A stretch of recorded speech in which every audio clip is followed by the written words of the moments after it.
The way I look at compassion, I see compassion as something we feel, but also something we do, right? See, I see compassion as something we see in each other that we understand and that we act upon, right? Especially when there is a lack. You're tuned in to Compassionate Las Vegas, the podcast, where compassion inspires action. Together, we're building a world centered in understanding, empathy, and courageous action, starting right here in the heart of Southern Nevada. We're taking the principle of do unto others as you would have them do unto you to heart.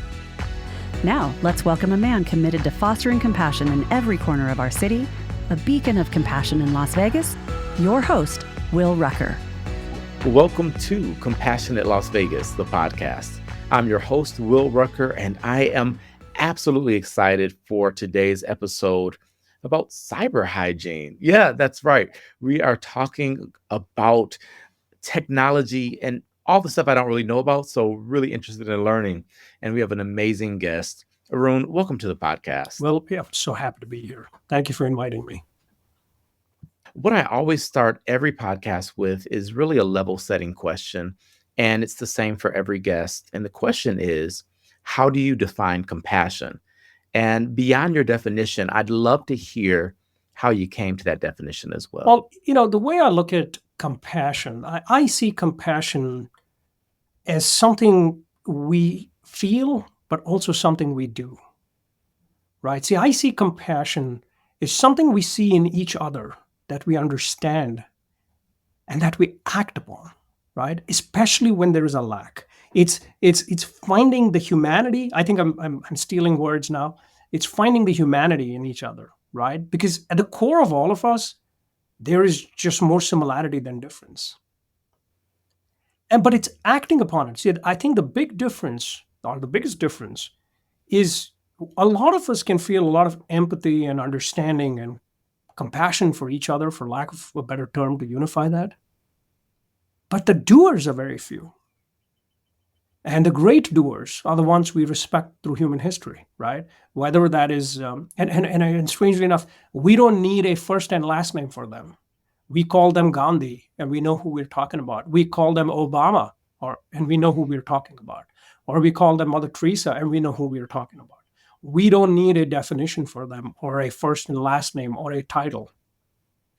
Those are the great actors who we're all trying to emulate in our own small way, but who began with compassion, with an understanding that there was a need, and then they organized the action.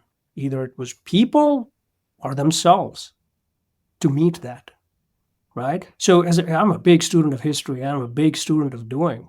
I don't think I do enough. I wish we could get to that point where we could do as much as many of these great people do and continue to do some of them.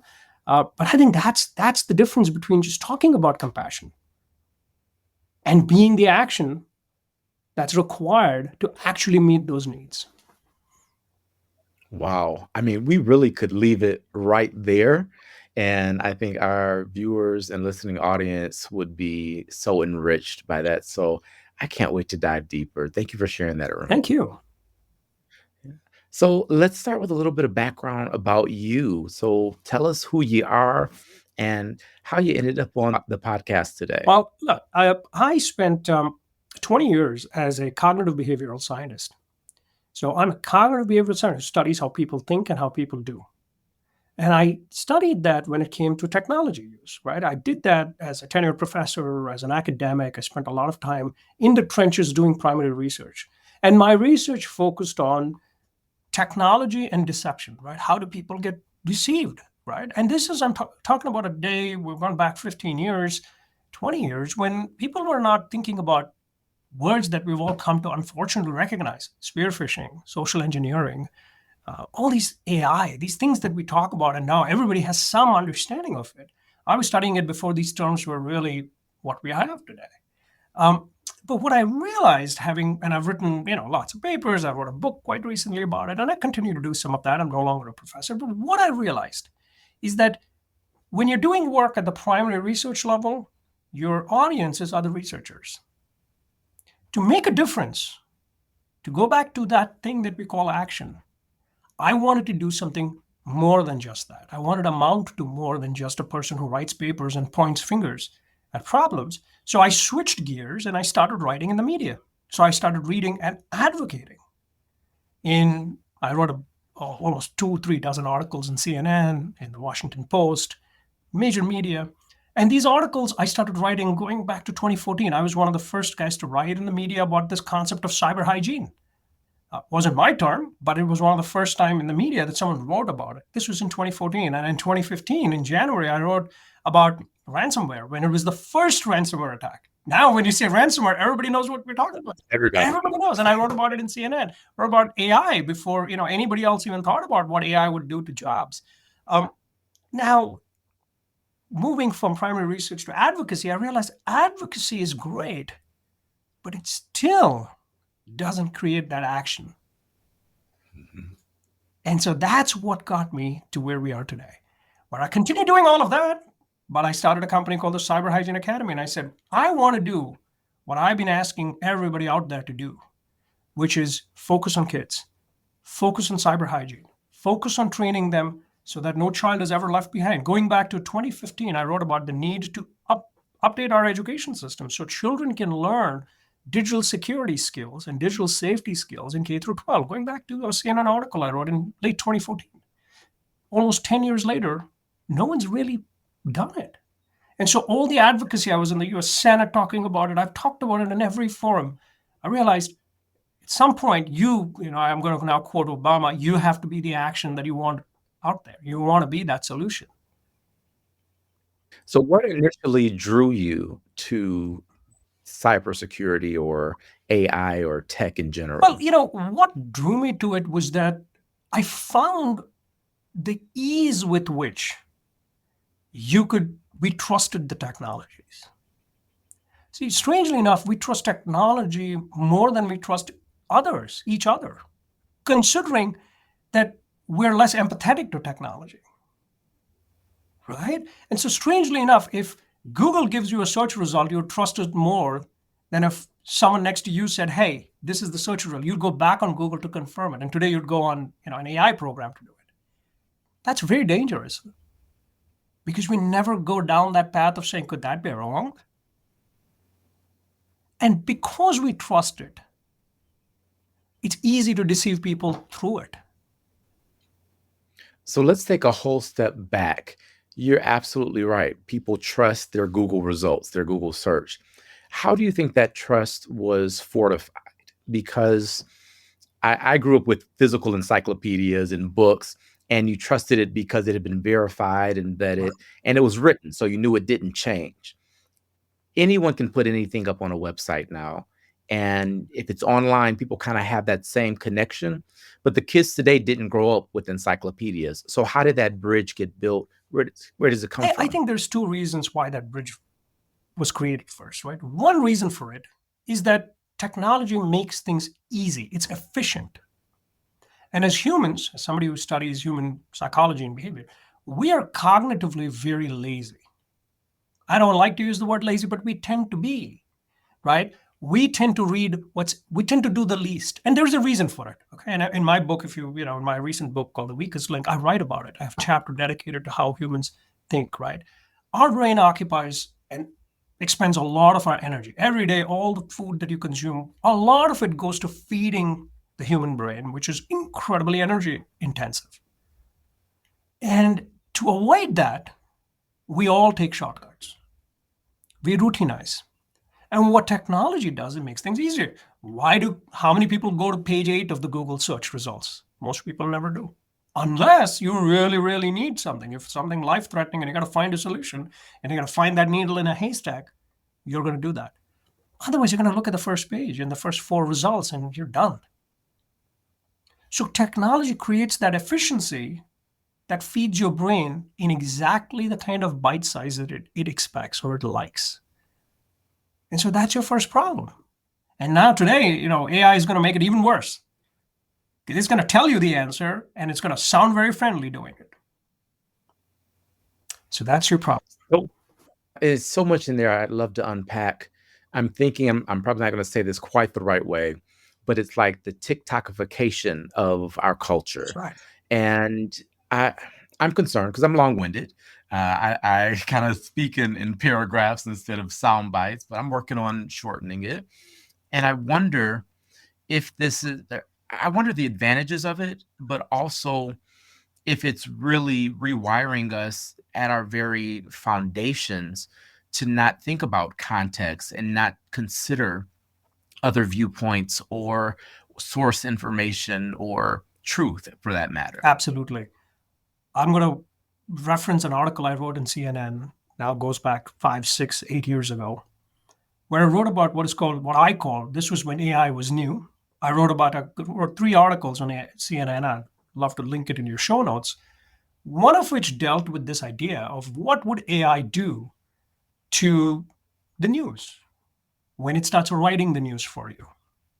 And this is exactly coming in line with what you're saying. You create the perfect echo chamber that you live in. So for instance, and I wrote this example in this article, I said, let's say you're looking for, climate politics. You'll get an article that will take everything and encapsulate it and write it from a climate science point of view.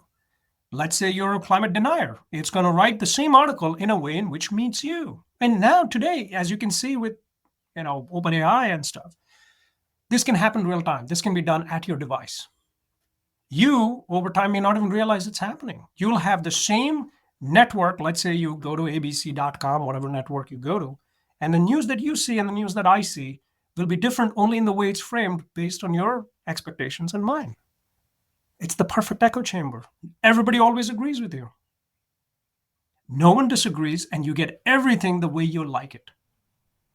And that's the danger of these technologies. And as we are cognitively lazy, we love to live in a world where we think everybody's supporting our point of view and that our point of view is the only view that dominates. We stop wanting change. We stop wanting people to argue with us. We like, because no one likes the discomfort. And I wrote exactly about this. And I said, this is the problem. And this is why digital hygiene becomes so important. It's so you don't get lost in the technology. It's to use your word, TikTokification, right? Where you're drawn into an endless cycle of just watching short clips and you're just gazing at it. But what you're not realizing is as you're doing that, you're picking up these concepts, as all the children out there do, that becomes your reality. Language is changing. I have 2 children, one who's 8 and my daughter's 15. And you can see the language that they use has started to change from the language I used to use. There are words now that parents would know which children are using. Where are they getting it from? They're getting it from social media. They're getting it from all these different venues. And you can see it happening in our culture. And we see it everywhere, right? We see it even in political environments. You're seeing it everywhere. I'm concerned, and I'm a person that was very fortunate, privileged, blessed to grow up in diverse spaces where people weren't just racially or ethnically diverse, but the way that they thought and approached life was very diverse. I come from a theatrical background and a music background. I even played soccer. So all of these different experiences really shaped my thirst for difference and to examine, well, why might you approach it that way? What about this speaks to you? And I love the X-Men comics, and their X-Men 97 just concluded and watched the whole thing, loved it. But it's really talking about the importance of diversity, of having people with differing perspectives so that we ultimately have a source of universal truth. So I'm wondering, and I want to go to your cyber education piece. How are you imparting this into kids through the lens of cyber hygiene? Right. So, when we think about cyber hygiene, right, we have to distinguish between the content of cyber hygiene, which is teaching them what to listen to or what media to go to, which is not what we're trying to focus on, and how to do it.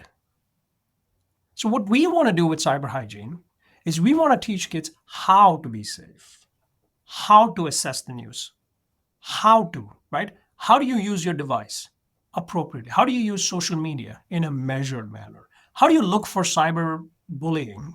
How do you report it? Notice the word is how. Too often we try to, as a parent, no one wants you to navigate the why or the specifics of what that content should be. I think when it comes to young children, we want to teach them the how. We want to teach them all the things that you and I, as children, learned. We learned how because we evolved with the technology. We were lucky enough that, I was very lucky to see social media emerge. I was lucky enough to see the iPhone being launched. So I saw these technologies from not being there to being there to evolving into what they are today.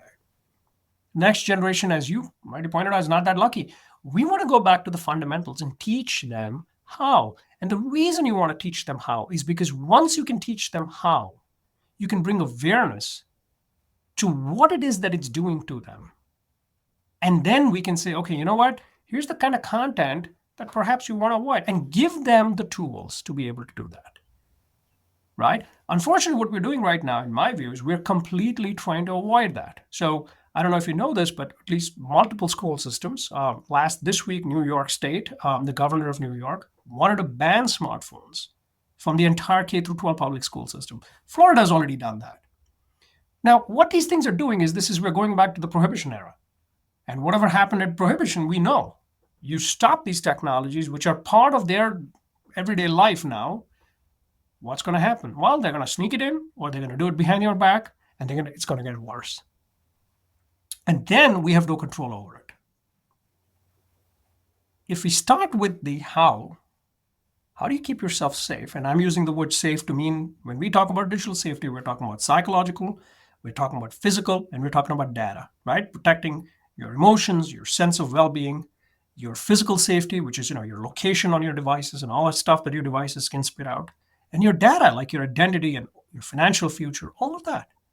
This is what we look at as cyber hygiene. How do you protect that on your devices? How do you ensure that they're not getting compromised? How do you report to the right people when things are going wrong? How do you know these things are going wrong? That's our first emphasis. Once we can get to that as a society, and this is very important because these are children who are learning it by themselves right now. Because the school system is banning them out, which means where are they learning it? Learning it from other kids who know just as much, if not worse, than it's the blind leading the proverbial blind. It's the worst position to be in. In my view, what we want to do is we want to be permissive. We want to be more permissive, not prohibitive, right? We have to be permissive and give it to them and teach them the how. Teach them the skills that you have when you go online and you do a search and you say, you know what, this isn't enough for me. I want to get another perspective. How do I find that other perspective? Tomorrow's AI-dominated world, they're going to have to navigate that technology to get there. And that's what we hope to do. So we want to build tomorrow's America, right? Tomorrow's children, tomorrow's leaders. Do not come out of this world where they're only looking at one perspective and they don't understand the technology at all, to using the technology appropriately and safely. So why, and I probably should have started with this earlier, why cyber hygiene as a term? Great question, right? So we use the term cyber hygiene because we think about it very similarly to the kind of rituals that we use to protect our personal well-being, right? In the turn of the last century, brushing teeth, washing hands, these were not things we all did. We had to be taught these things. Children in school learned this. Think of something like driver's ed. I don't know if you knew this, but seatbelts were not something people wore up until the 1960s, actually. Right? Even though seatbelts emerged, after the Second World War around the 1930s and 40s with crash test dummies, the use of seatbelts don't start until school systems all over the country started teaching driver safety. And then the kids went home and told the parents, hey, we got to be wearing seatbelts. And it worked from the bottom up. And so cyber hygiene is that idea that we can ritualize technology safety during formative years. And we can make it go up the system where parents are safer too. That makes a lot of sense. And it's disarming in a sense, because when you think of hygiene, it is something that is routine and that you have very limited defense against. No one's like, oh, I don't want to be hygienic. It's kind of Look, attacks are evolving by the day. And there's something very unique about technology, right? So I've written about this in the past. And look, the human body develops defenses. We have immunity. You could wash your hands, and sometimes you could not, and you would still probably get away without getting sick. Why? Because your body is built with a lot of defenses. It evolves, it learns, right? Once you get COVID, for instance, you get some immunity to it. Computers don't get immunity after an attack. They remain just as dummy circuits that they were before the attack. The only defense for technology is you. For your phone, it's you. If you make a mistake, that phone gets compromised. If you make the same mistake again, the phone will get compromised again. So as we depend more on technology, it's our job to protect it. One attack can have multiple ramifications. Look at a couple of those attacks that happened in Las Vegas in the Clark County school system. You have an attack, I think last year or the year before, where some kid got compromised because he or she put out her password or one of her credentials out on TikTok. The bad guy gets into her system, and through her system gets into the entire school system's Google workspace. You notice how one compromise and everybody's compromised. 200,000 kids' personal data was exfiltrated and presented online. That is crazy. That's an avoidable problem. Why? Because somebody just didn't have basic hygiene. This person did not know any better. They'd used their school account to create a email account, and the password was their student number. And the student number, ID number, they'd put up on TikTok. Such an avoidable series of events. Yeah. And so these are huge issues because once the kids are compromised, the parents can get compromised. Parents were getting emails from other kids' email accounts by the bad guys. And so we can protect this system by creating better hygiene across the board. And that's what we need to do. We have to do it. We don't have a choice because with AI, the attacks are going to get more sophisticated. They're not going away. There is a bad guy out there already using AI. In fact, we have a couple of papers in Black Hat where we showed how AI could be used to create better social engineering attacks. It's very easy to do it. You use publicly available data and it'll spit out a great email. So our job as compassionate leaders is to ensure that next generation is equipped and that there's no child who doesn't have the technical skills to be able and doesn't get their data compromised very early in life. So they can't do anything. They can't get the kind of jobs they want to get because there's some data about them that's available online. We can prevent that. We have to. Now, Arun, you've given us a lot to think about, and I want to get to something you have coming up, which I think is really important, and I urge everybody to participate in, and I'll share what that is in just a moment. But I want to know something. Is this really you, or is this your digital twin? That's a great question. One would never know, right? I mean, the digital twin thing is getting pretty good. I think, on the plus side of technology, we have eternal life. There are people out there, and I love this line of work that I'm looking at where, they're creating clones of people on AI so that it has all the communicative characteristics that you would deploy or you would demonstrate as a digital twin. But, when we all pass, our families would be able to experience us. It's the gift of eternal life.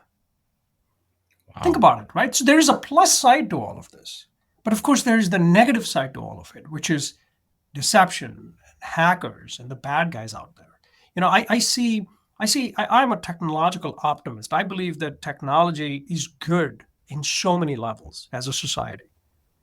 But there's always going to be bad actors who are going to try to take advantage of it, try to disrupt, try to monetize, try to destroy.